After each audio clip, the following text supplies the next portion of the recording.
Luego de que el presidente Sebastián Piñera informara que las reformas políticas no son prioridad de su mandato, autoridades de la Concertación anunciaron el envío de un proyecto de ley para modificar el sistema binominal. Los timoneles del conglomerado opositor acusaron que el jefe de Estado está incumpliendo su palabra y que no muestra voluntad política para imponerse a la UDI, aunque el mandatario dijo esta mañana también que está dispuesto a que se llegue a un consenso en este tema. Bueno, queremos conversar de este tema, todas las aristas, y para eso nos acompaña el analista político Genaro Herregada, que está con nosotros. Muchas gracias por acompañarnos esta noche nuevamente. Gracias por invitarme. Bueno, ¿qué le parece la disputa que se ha dado? Claro, ya hemos conversado en muchas ocasiones y estuvimos casi toda la semana pasada dedicados al pacto de RN-DC, pero de alguna manera el tema está sobre la palestra, el de la reforma al sistema binominal. Los partidos de la Concertación se comprometen a enviar un proyecto, pero el presidente de alguna manera también reconoce que aunque no es prioridad, sí puede llegar de alguna forma a estar dentro de sus planes. Más allá de la polémica, yo creo que el país abrumadoramente cree que el sistema binominal es malo. Primero porque establece una gran ventaja en favor de la segunda fuerza. En segundo lugar porque dificulta la competencia. Porque cuando usted tiene solo dos candidatos por distrito, prácticamente esos dos cupos están asignados a los actuales incumbentes, a los parlamentarios en ejercicio. Es muy difícil entrar a las listas parlamentarias cuando hay solo dos cupos por distrito. Y lo otro que el país siente que este sistema es injusto con la gente más joven. Supongamos, se acaba de autorizar por ley la inscripción automática. Eso significa que van a entrar 4 millones de personas a votar. Mi pregunta es cierto que es importante que voten, pero ¿qué sacan si ellos no van a tener candidatos de su edad? Porque los candidatos van a ser los actuales parlamentarios, en su enorme mayoría. Es muy difícil entrar a esas listas. Entonces, lo lógico sería cambiar este sistema. Y si el presidente no lo cambia, yo ojalá que esté equivocado, pero este año que viene va a ser un año de protestas y donde la política va a salir de las instituciones y va a estar más en las calles. A ver, eso es importante porque se equipara el salvaguardar a los partidos políticos de alguna manera también dentro de las reformas que necesita el sistema electoral, y eso lo pregunto justamente por las protestas. En el momento en que las protestas se desarrollaban, se desmarcaron absolutamente de cualquier ligazón con los partidos políticos. Y es el momento en que las encuestas muestran a todos los partidos políticos en su más baja valoración. Bueno, pero yo creo que no idealicemos las protestas. Lo que tenemos que idealizar es una política que se resuelve en las instituciones. Cuando la política sale a las calles es muy peligroso, porque uno nunca sabe quién va a ser el ganador final en el desorden callejero. Le pongo un ejemplo. En un momento determinado, durante el gobierno de Salvador Allende, hubo una gran protesta, grandes protestas, la gente estaba constantemente en las calles. Y de repente el país empezó a llegar y decir, necesitamos orden, queremos que terminen las protestas, que terminen este desorden callejero, y seamos francos, empezaron a mirar a los militares como árbitros en el año 1973.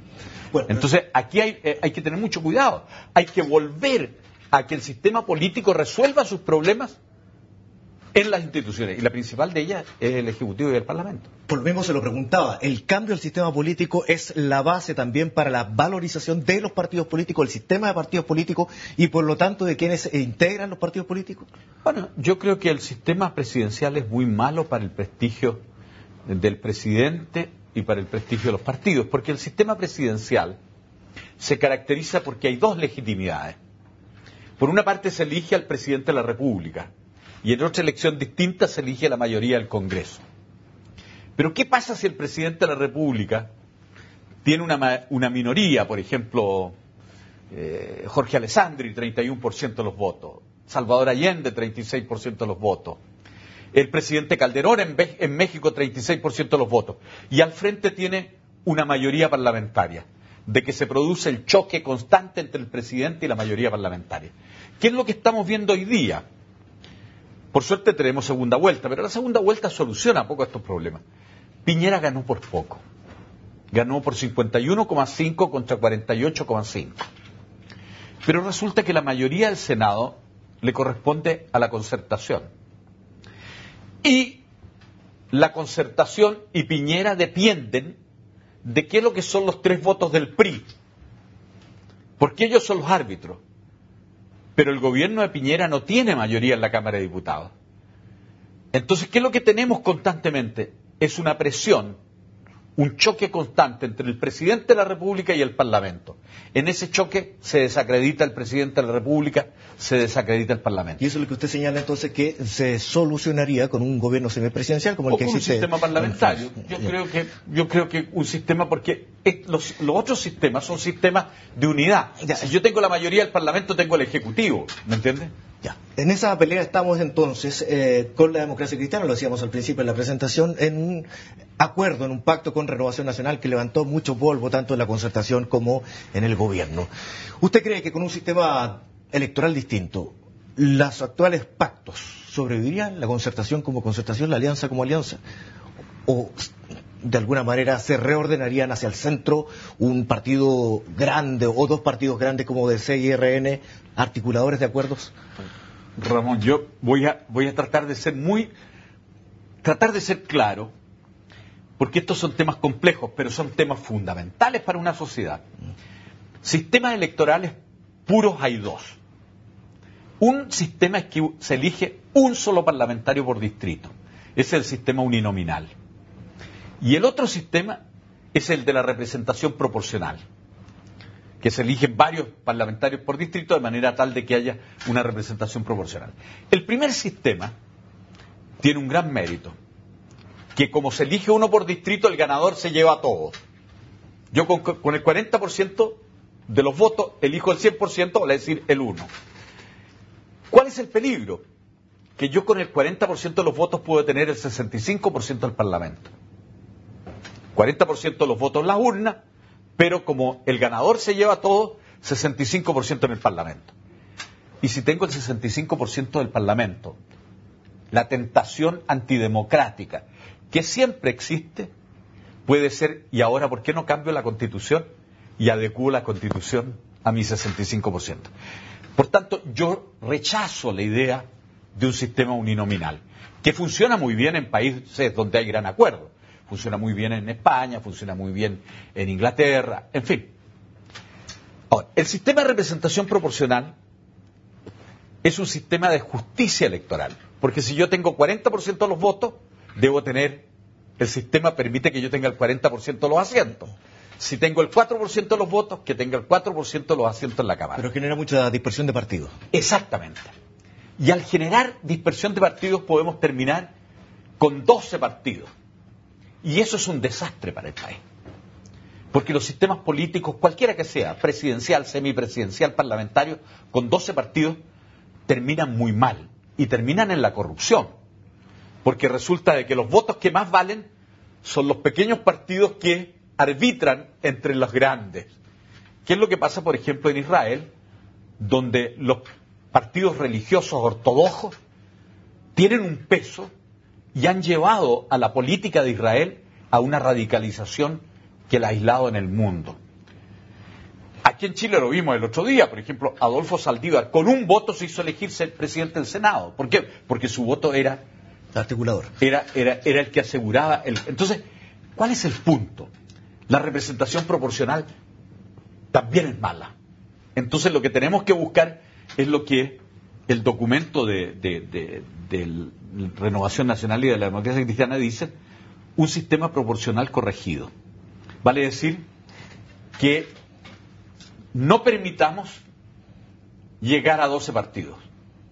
Y por esa vía hay fórmulas democráticas que están aceptadas en el mundo. Usted me decía antes de comenzar esta conversación que bajo ese sistema llegarían a un máximo de 6 partidos. ¿Dónde estaría ubicada la Democracia Cristiana y Renovación Nacional en ese sistema, en esos 6 partidos? Bueno, donde hoy día están. Yo creo que... ¿Pero conjuntos? Porque es que yo creo que ahí hay que tener cuidado. ¿Veríamos a los 3/3 o no? Algunos dicen que no, otros que sí. Mire, yo creo que